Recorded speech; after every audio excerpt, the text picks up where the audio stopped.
ദാസനല്ലേ ഇത്? ഇവന്റെ പടം എന്താ ഇവിടെ? മമ്മയ്ക്ക് അറിയോ ഇയാളെ? പിന്നെ അറിയില്ലേ, ദാസൻ. പണ്ട് ഞാൻ സ്വത്തവകാശ തർക്കവുമായി ചർച്ചിനെതിരെ ഫൈറ്റ് ചെയ്യുന്ന സമയത്ത് എന്നെ അഭിനന്ദിച്ചുകൊണ്ട് ഒരു കത്ത് വന്നു. അത് എഴുതിയത് ഇവനായിരുന്നു. പിന്നീട് ഒരിക്കൽ എന്നെ കാണാനും വന്നു. അന്ന് ഇവന് പ്രായം നന്നേ കുറവാ. പക്ഷെ മനസ്സുകൊണ്ട് ഇവൻ നമ്മുടെ ഗണേശിനെക്കാളും 100 ഇരട്ടി അഗ്രസീവായിരുന്നു. പിന്നീട് അറിഞ്ഞു, ആയുധം എടുത്ത് നാട് നന്നാക്കാൻ ഇറങ്ങിയവരുടെ കൂട്ടത്തിൽ ഇവനും ചേർന്നു. മലബാറിൽ നടന്ന പല സ്റ്റേഷൻ ആക്രമണങ്ങളിലും പോലീസ് തെരയുന്ന പ്രതികളുടെ ലിസ്റ്റിൽ ഇവന്റെ പേര് ഞാൻ കണ്ടിട്ടുണ്ട്. പക്ഷേ ഈ കാവി, അന്നത്തെ വിപ്ലവകാരികളിൽ പലരും ഇന്ന് ആത്മീയവാദികളാ. ഇവന്റെ സ്ഥലം അത് ഓർമ്മയുണ്ടോ? സ്ഥലം വയനാട് ഭാഗത്ത് എവിടെയോ ആണ്. ഓക്കെ ഓക്കെ മതി, ബാക്കി കണ്ടുപിടിച്ചോളാം. കമാൺ.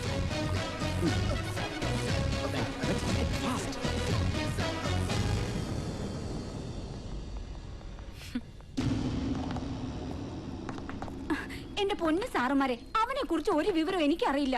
എന്റെ അനിയനാണേലും ഉള്ളത് പറയാലോ. കുരുത്തം കെട്ടവനാ. ദാസൻ എന്നല്ലേ അവന്റെ പേര്? അത് പണ്ട്. ഇപ്പൊ ദുർഗാദാസനാ. ദുർഗാദാസൻ സ്വാമി. ഒരിക്കൽ കൽക്കട്ടയിൽ പോയിരുന്നു തലവെട്ടികളുടെ സമ്മേളനത്തിൽ പങ്കെടുക്കാനേ. അവിടുന്ന് വന്നതിന് ശേഷം സ്വാമിയായത്. എന്നാലും എല്ലാരും കൊല്ലണമെന്നുള്ള വിചാരം ഇപ്പോഴും മനസ്സ് മുഴുവനും. തലയ്ക്ക് സുഖമില്ലാണ്ടായി പോയോന്നാ എന്റെ സംശയം. അത് ഭർത്താവാ, സാധുവാ. അയ്യോ, ഞാൻ സാർമാർക്ക് കുടിക്കാൻ എന്തെങ്കിലും എടുക്കാം. അയ്യോ എടുക്കാം. ശരി, അങ്ങോട്ട് പോ. I think she is സാറേ, എന്റെ അളിയന്റെ അവളുടെ ആങ്ങളയുടെ അവന്റെ താമസം എവിടാന്ന് എനിക്കറിയാം. അങ്ങ് കാട്ടിനുള്ളിലാ. കാട്ടിനുള്ളിലെന്ന് വെച്ചാ ഏറെ കുറെ കാട്ടിനുള്ളിലേക്ക് പോണം. നടുക്കായിട്ട് വരും.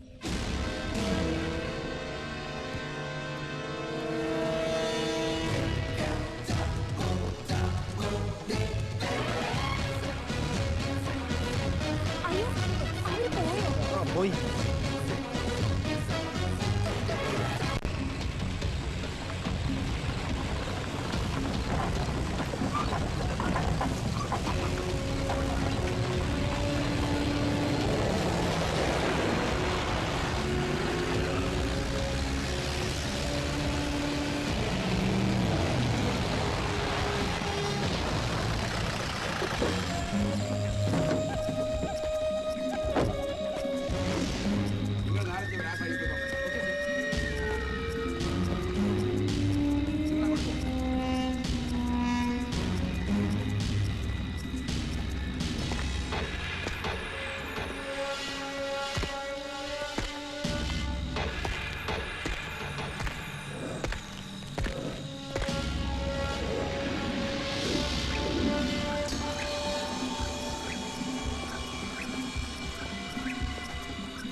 മുന്നോട്ട് വന്നാൽ ഞാൻ ഇയാളെ കൊല്ലും.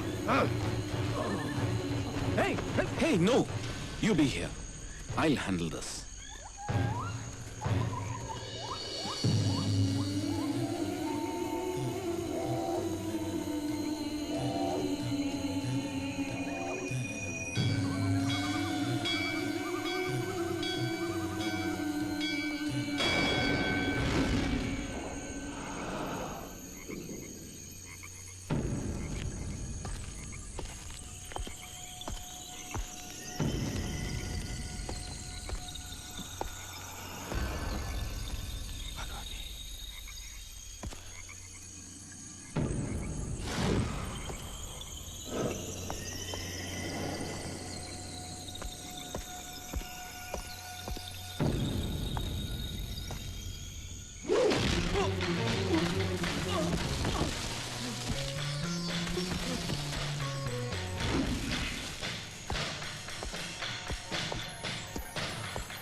ഇത് ആശ്രമമാണ്.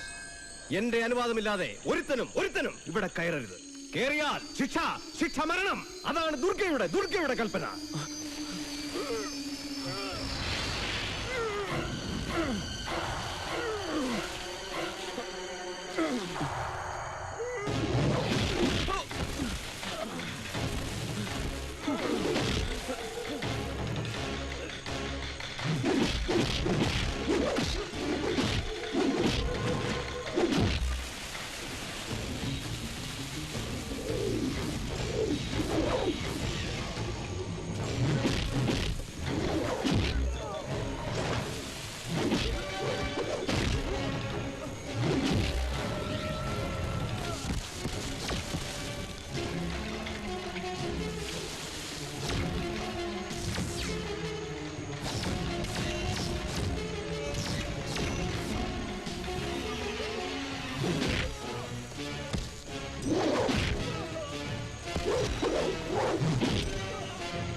നീയല്ലേ ഇവരെ 3 പേരെയും കൊന്നത്? നീ എന്നെ അങ്ങനെ വിളിക്കരുത്. സന്യാസിയാണ് ഞാൻ. കാമക്രോധ മോഹാദികളെ ജയിച്ചവൻ. അങ്ങനെ വേണം എന്നെ അഭിസംബോധന. അങ്ങ് ആട്ടിച്ചതിന്റെ മേക്കാടൻ വേണ്ട. ത്രികാലജ്ഞാനികളാണ് സന്യാസിമാർ. അവരെ നമ്മൾ ബഹുമാനിക്കണം.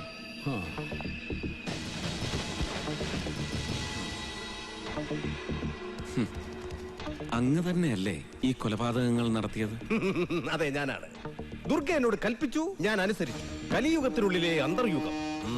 അതിനുള്ള സമയമായിരിക്കുന്നു. സർവനാശം, അതാണ് വിധി. വാക്കുകൊണ്ടും പ്രവൃത്തി കൊണ്ടും മണ്ണും വായുവും ജലവും മലിനമാക്കുന്നവരെ തെരഞ്ഞു പിടിച്ചു കൊല്ലാൻ ദുർഗ എന്നെയാണ് നിയോഗിച്ചിരിക്കുന്നത്.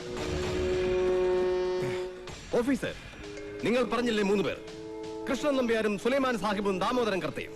അവർ മാത്രമല്ല, സമസ്ത ജാതി മനുഷ്യരിലും പെട്ട പാപികളെയും ഞാൻ നിഗ്രഹിക്കും. 14 നരകങ്ങളുടെ വാതിലുകളും തുറന്നു കഴിഞ്ഞു ഓഫീസർ. യാത്ര പോകാൻ ഒരുങ്ങിക്കോളൂ. വൈകാതെ നിങ്ങളും എന്റെ നിയോഗത്തിന്റെ ഇരകളാവും. കൊല്ലാൻ ആവശ്യപ്പെടുന്ന ദൈവങ്ങൾ, അവരെ ഉപേക്ഷിച്ചൂടെ ദുർഗാദാസൻ? കാലം കരുണയല്ലേ ആവശ്യപ്പെടുന്നത്? കരുണ എവിടെയുണ്ടത്? അവയവങ്ങൾക്ക് വേണ്ടി കുഞ്ഞുങ്ങളെ കൊല്ലുന്ന കാലമല്ലേ ഇത്? ഇല്ല, ഇനി സംഹാരമാണ് പരിഹാരം. എന്നെ ബന്ധിച്ചുകൊണ്ടൊന്നും അതിന്റെ രൗദ്രത കുറയാൻ പോകുന്നില്ല. ദുർഗയുടെ ഭക്തന്മാർ, അവർ ഇനിയും വരും. കാറ്റായും മഴയായും കടലായും അഗ്നിയായും. എന്നിട്ട് അധികാര കേന്ദ്രങ്ങളുടെ മകടുകൾക്ക് മേൽ നിറയും.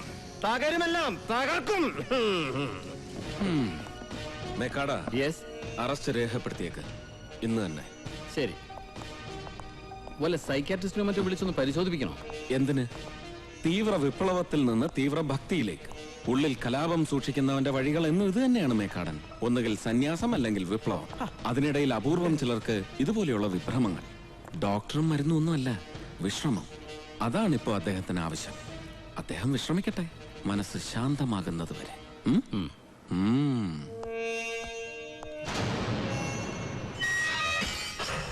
ദുർഗാദാസന്റെ അറസ്റ്റിന് കാരണക്കാരി സൂസന്റെ മമ്മയാണ്. മമ്മ അവന്റെ ചിത്രം തിരിച്ചറിഞ്ഞില്ലായിരുന്നെങ്കിൽ ഞങ്ങൾക്ക് ഇപ്പോഴും അവനെ പിടിക്കാൻ കഴിയില്ലായിരുന്നു. താങ്ക്സ്. അപ്പന് ആരൊക്കെയുണ്ട് വൈകിയെ കൂടാതെ? വൈകയെ കൂടാതെ വൈക മാത്രം. അമ്മയെ കണ്ട ഓർമ്മയില്ല. അച്ഛൻ തമിഴ്നാട് പോലീസിലായിരുന്നു. ഒരു British style police. Too much of discipline. ഇപ്പോ മരിച്ചു. വൈക തമിഴാ? തമിഴ്. അച്ഛൻ തമിഴ്, അമ്മ പാലക്കാട്. അതുകൊണ്ട് വൈകയ്ക്ക് നന്നായിട്ട് മലയാളം അറിയാം. വൈക നല്ല പേര് അല്ലേ മമ്മ? അതെ, മധുരയിൽ ഒഴുകുന്ന ഒരു നദിയുടെ പേരാ. നദി വറ്റ് വരണ്ട് കിടക്കുക. പക്ഷെ എന്റെ വൈക അങ്ങനല്ല, നിറഞ്ഞൊഴുകുകയാണ് എന്നോടുള്ള സ്നേഹം കൊണ്ട്. പോട്ടെ.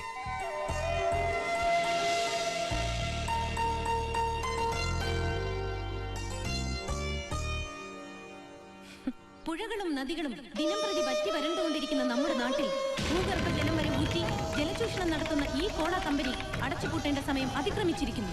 കുടിനീരിനു വേണ്ടിയുള്ള ഈ പോരാട്ടം ജീവൻ നിലനിർത്താനുള്ള പോരാട്ടമാണ്. രാഷ്ട്രപിതാവായ മഹാത്മാഗാന്ധി സത്യാഗ്രഹമെന്ന സമരമുറ ആദ്യമായി നടത്തിയതിന്റെ ശതാബ്ദി ആഘോഷിക്കുന്ന ഈ വേളയിൽ ഈ നാട്ടിലെ സാധാരണക്കാരായ ജനങ്ങൾക്ക് ഇങ്ങനെ ഒരു സത്യാഗ്രഹം നടത്തേണ്ടി വരുന്നത് രാജ്യത്തിന് തന്നെ അപമാനകരമാണെന്ന് ഞാൻ ഓർമ്മിപ്പിക്കുന്നു. മറവികൾക്കെതിരെ ഓർമ്മകൾ നടത്തുന്ന സമരമാണ് സ്വാതന്ത്ര്യമെങ്കിൽ ഇതും ഒരു സ്വാതന്ത്ര്യ സമരമാണ്. എല്ലാ ജനങ്ങളുടെയും ജന്മാവകാശമാണ് കുടിവെള്ളം. അത് നിഷേധിക്കാൻ ഒരു ബഹുരാഷ്ട്ര കുത്തകയ്ക്കും അവകാശമില്ലെന്ന് പറഞ്ഞുകൊണ്ട് ഈ അനിശ്ചിതകാല ഉപവാസം ഉദ്ഘാടനം ചെയ്തതായി ഞാൻ പ്രഖ്യാപിക്കുന്നു. അമ്മ എങ്ങനെ ഇരിക്കുന്നു? സുഖമായിരിക്കുന്നു. സുഖമല്ലേ മോളെ? ഓ, 4 മാസമായി പൈപ്പിൽ വെള്ളം വന്നിട്ട്. ഒക്കെ ശരിയാക്കാം. ഉച്ചഭക്ഷണം ഞങ്ങൾ അറേഞ്ച് ചെയ്തിട്ടുണ്ട്. വേണ്ട, ഇവിടെ അടുത്തൊരു വീട്ടിൽ പോണം എനിക്ക്. ഭക്ഷണം അവിടുന്ന് കഴിക്കാം. ഏത് വീടിന്റെ കാര്യം പറഞ്ഞത്? അപ്പൻ മേനോന്റെ വീട്. ഓ, ഇവിടെ വരെ വന്ന സ്ഥിതിക്ക് ഒന്ന് കയറാതെ പോകുന്ന മോശല്ലേ? ആ, അവിടെ വൈകിയുണ്ടല്ലോ മിസ്സസ് അപ്പൻ മേനോൻ. ഏയ്, ഗായത്രി കയറുന്നില്ലേ? ഇല്ല, എന്റെ ഹോസ്റ്റൽ മേറ്റ് ഒരു ദീപ. അവൾ ഇവിടെ ഒരു ഫേമിലാണ് വർക്ക് ചെയ്യുന്നത്. ഞാൻ അങ്ങോട്ട് പോവാ. അപ്പൊ ഇറങ്ങുമ്പോ വിളിക്കാം. ഓ ശരി.